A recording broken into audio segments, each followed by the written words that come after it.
What's up, y'all? It's your boy Karceno here one more again. And let's talk about this for a second. A lot of people keep talking about this Bradley fight and talking about, I just gotta turn the volume down so I don't have to hear the commentary when I score the fight. How could the commentary affect your judging of the fight? That's weak. I mean, if you can see a fight and you see what's going on, how one person telling you what's going on gonna affect the way you score a fight?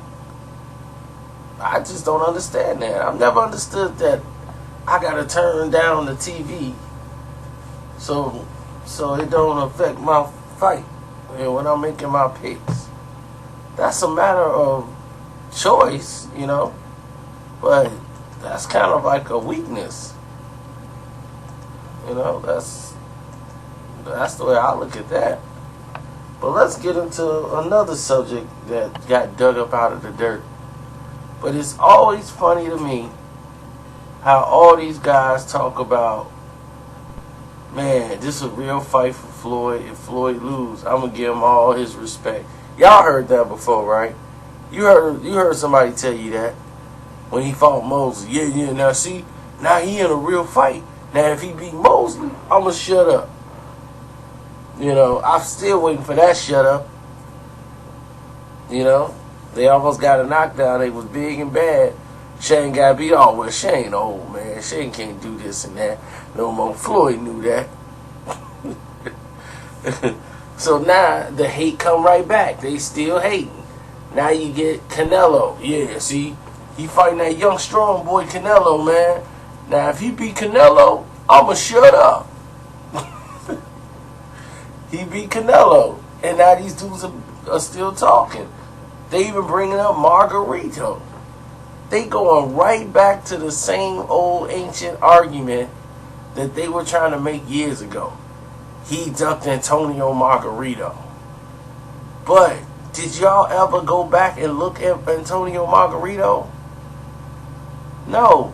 Everybody just remember the masses because people were saying his name a lot. You ducking it because they were putting it out there. But look at Margarito's record. Okay, when they were calling out Floyd, it was 2006. In 2006, they were calling out Floyd Mayweather for Antonio Margarito. Why? This guy went up to 154 and got knocked back down because he was too small. He was fighting somebody his size, and he was like, I can't do this. I got to go back down. So, with that being said, moving forward, looking at the scenarios of who they fought, Antonio Margarito had 4 losses and 1 no contest in 2006. The end of 2006, he beat Joshua Kalani. The man had 4 losses, 1 draw. That's why it's called boxing brainwash. Okay, they know if they say it over and over and over again, it becomes reality. It's what advertisers use to sell you product. Same thing is done in the boxing world. It's used to sell you a product, which is a fighter. If they go around and say this fighter is the most feared guy in boxing, this guy is avoided, nobody wants to fight him, you know what your brain's going to tell you? He's the most feared guy in boxing. Nobody wants to fight him. And you would think it's your own idea, your own general thought. But it's not. Because if you look at the facts, it's not true. Antonio Margarito is y'all boogeyman back in 2006. And everyone said, well, Floyd was ducking this guy. Who was he? Did you know who Antonio Margarito was in 2005? 2004? Who did he beat in the top 10? only one fighter who was ranked number 8, and that was Kermit Cintron. Other than that, he had no meaningful fight. The fight before he started calling out Mayweather, the guy he beat had 10 losses. Then some idiot's gonna say, well, you know, he fought Baltimore, had 12 losses. Baltimore was the lineal champion. He was the welterweight champion of the world. And he was 2006 Fighter of the Year. He was up there. And then if it wasn't for the Floyd fight, he probably would have won the award. He was the Cinderella man.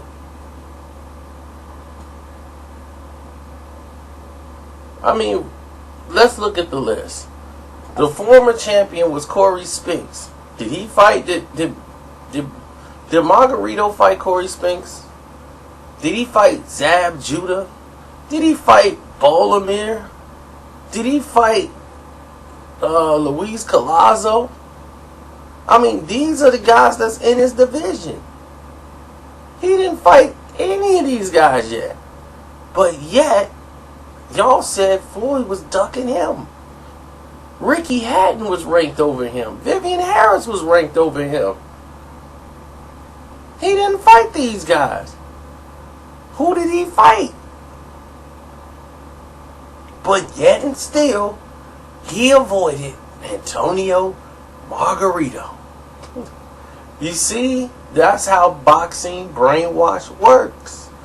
You allow the media to control your brain.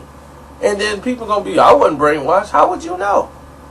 Brainwash ain't going to tap you on the shoulder and be like, hey, brainwash. It ain't going to happen that way. You're not going to know. You just going to be saying it and thinking it was your idea. Now, Ricky Hatton was ranked over him because Ricky Hatton won the WBA welterweight championship against Luis Collazo in May of 2006.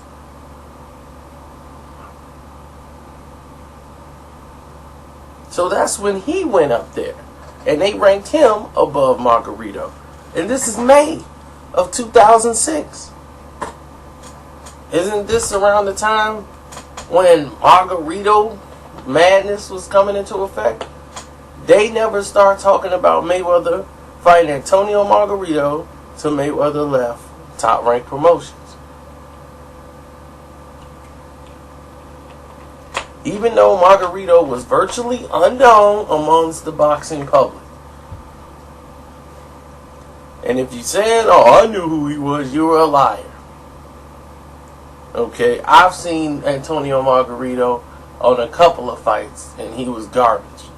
Nothing to be more marveled at, he was nothing.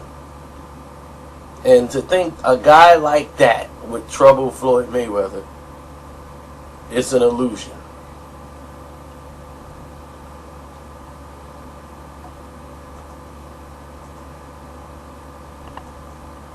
And that ends part 1 of boxing's biggest brainwash.